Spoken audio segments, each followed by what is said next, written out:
All right. So that is the quick crash course rundown of just the basics of painting.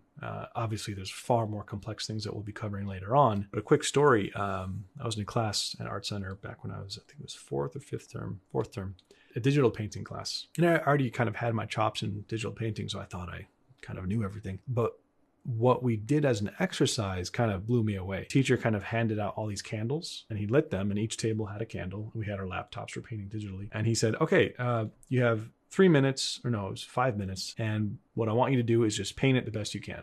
I'm like, okay, well, I'm a pretty good painter. So I did an okay job. I was like, all right, pencils down or pens down. He said, okay, do it again.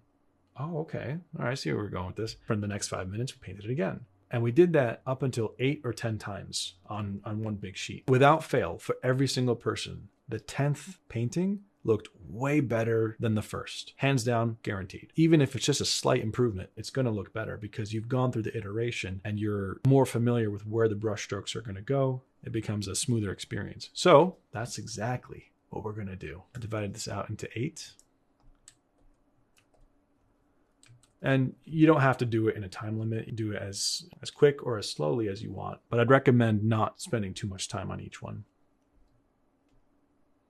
Now, if you really want to, you could just take your drawing and put it on all 8 if you want, to kind of just speed up the painting process. But if you want to kind of learn other things, you could just start from scratch each time. All right, let the games begin. So underneath this line work, what I'm going to do is make a new layer. I'm going to just grab a different brush. It's going to fill that in. I'm going to be loose and fun about this.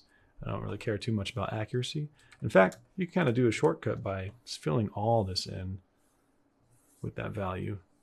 And for a bit of a fun painterly effect, I'm going to add a bit of a orangish raw sienna, burnt umber, burnt sienna kind of color, because for traditional painting, that's typically what you start out with. If you have a white canvas, you want to put a wash of burnt sienna to kind of let colors pop out against it to go either darker or lighter. All right, so for each one of these, I'm gonna, let's actually turn off that reference. I'm gonna do a quick gradient downward from the tops, because I know I'm gonna do that anyway. Okay, that's good enough for me. Let's bring the reference back.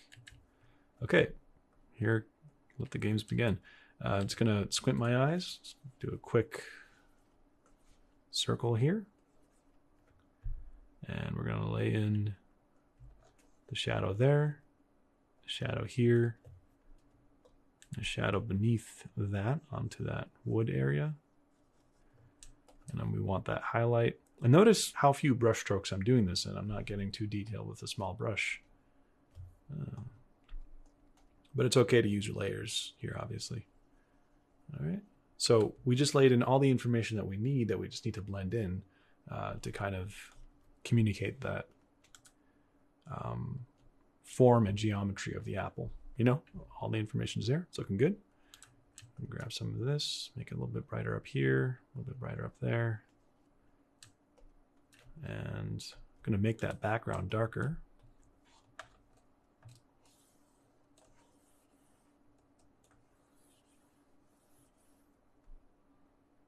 And just merge that down. And since it's all merged down, I can make a new layer, not a new layer. I can use the mixer brush and just blend that all together. Now let's use a bigger version of that.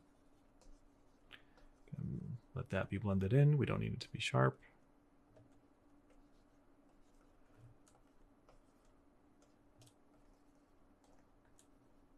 Let's get the stem in there.